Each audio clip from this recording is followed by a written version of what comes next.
त्रेता युग में आ गए हैं। आज रघुनंदन राघव रामलला हमारे हृदय के भावों से भरे संकल्प स्वरूप सिंहासन पर विराज रहे हैं। आज हर राम भक्त के हृदय में प्रसन्नता है, गर्व है और संतोष के भाव हैं।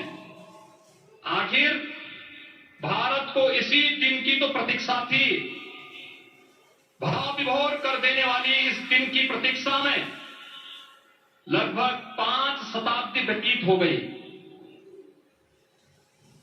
दर्जनों पीढ़ियां अधूरी कामना लिए इस धराधाम से साकेत धाम में लीन हो गई, किंतु प्रतीक्षा और संघर्ष का क्रम सतत जारी रहा।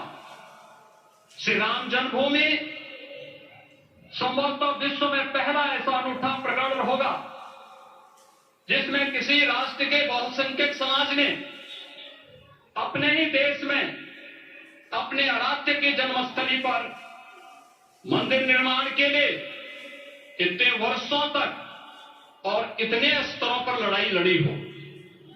संतों, सन्यासियों, पुजारियों, नागाओं, निहंगों, बुद्धिजीवियों, राजनेताओं, जनजातियों सहित समाज के हर वर्ग ने जाति पाति, विचार दर्शन, उपासना पद्धति से ऊपर उठ करके राम काज के लिए स्वयं को उत्सर्ग किया।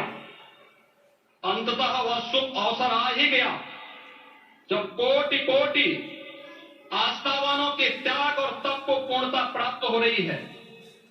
आज आत्मा प्रफुल्लित है इस बात से कि मंदिर वही बना है जहां बनाने का संकल्प लिया था। संकल्प और साधना की सिद्धि के लिए हमारी प्रतीक्षा की इस समाप्ति के लिए और संकल्प की पूर्णता के लिए आदरणीय प्रधानमंत्री श्री नरेंद्र मोदी जी का हृदय से आभार और अभिनंदन। माननीय प्रधानमंत्री जी, 2014 में आपके आगमन के साथ ही भारतीय जनमानस कह उठा था कि मोरे जिय भरोस दृढ़ सोई, मिलहि राम सगुन शुभ होई। अभी गर्भगृह में वैदिक विधि विधान से रामलला के बाल विग्रह के प्राण प्रतिष्ठा को हम सत साक्षी बने हैं। अलौकिक छवि है हमारे प्रभु की, बिल्कुल वैसे ही जैसे तुलसीदास जी ने कहा कि नव कंज लोचन कंज मुख कर कंज पद कंजारुणम। धन्य है वह शिल्पी जिसने हमारे मन में बसे राम की छवि को मूर्त रूप प्रदान किया है। विचारों और भावनाओं की विविधता के बीच मुझे पूज्य संतों और अपनी गुरु परंपरा का पुण्य स्मरण हो रहा है। आज उनकी आत्मा को असीम संतोष और आनंद की अनुभूति हो रही होगी। जिन परंपराओं की पीढ़ियां श्री राम जन्मभूमि के रूप में अपनी आहुति दे चुकी है, उनकी पावन स्मृतियों को मैं यहां पर कोटि कोटि नमन करता हूं। श्री राम जन्मभूमि महायज्ञ न केवल सनातन आस्था और विश्वास की परीक्षा का काल रहा, बल्कि संपूर्ण भारत को एकात्मता के सूत्र में बांधने के लिए राष्ट्र की सामूहिक चेतना जागरण के ध्येय में भी सफल सिद्ध हुआ है। सदियों के बाद भारत में हो रहे इस चिर प्रतीक्षित नवविवाह को देख अयोध्या समेत पूरा भारत का वर्तमान आनंदित हो उठा है। भाग्यवान है हमारी पीढ़ी जो इस राम काज के साक्षी बन रहे हैं, और उससे भी बड़भागी है वो जिन्होंने सर्वस्व इस राम काज के लिए समर्पित किया है और करते चले जा रहे हैं। जिस अयोध्या को अवनी की अमरावती और धरती का वैकुंठ कहा गया, वो सदियों तक अभिषिक्त थी, उपेक्षित रही, सुनियोजित तिरस्कार झेलती रही।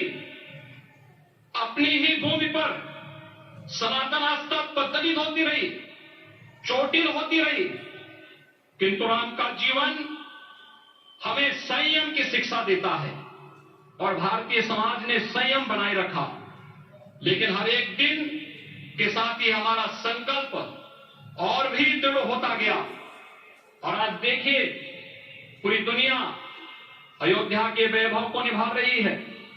हर कोई अयोध्या आने को आतुर है। आज अयोध्या में त्रेतायुगीन वैभव उतर आया है, दिख रहा है। यह धर्मनगरी विश्व की सांस्कृतिक राजधानी के रूप में प्रतिष्ठित हो रही है। पूरा विश्व दिव्य और भव्य अयोध्या का साक्षात्कार कर रहा है। आज जिस सुनियोजित एवं तीव्र गति से अयोध्यापुरी का विकास हो रहा है, वह प्रधानमंत्री जी के दृढ़ संकल्प, इच्छा शक्ति और दूरदर्शिता के बिना संभव नहीं था। कुछ वर्ष पहले कल्पना से परे था कि अयोध्या में एयरपोर्ट होगा, यहां के नगर के भीतर 4 लेन की सड़कें होंगी, सरयू जी में क्रूज चलेंगे, अयोध्या की खोई गरिमा वापस आएगी। लेकिन मित्रों, डबल इंजन की सरकार के प्रयास से आज आप सबके सहयोग से सब साकार हुआ है। सांस्कृतिक अयोध्या, आयुष्मान अयोध्या,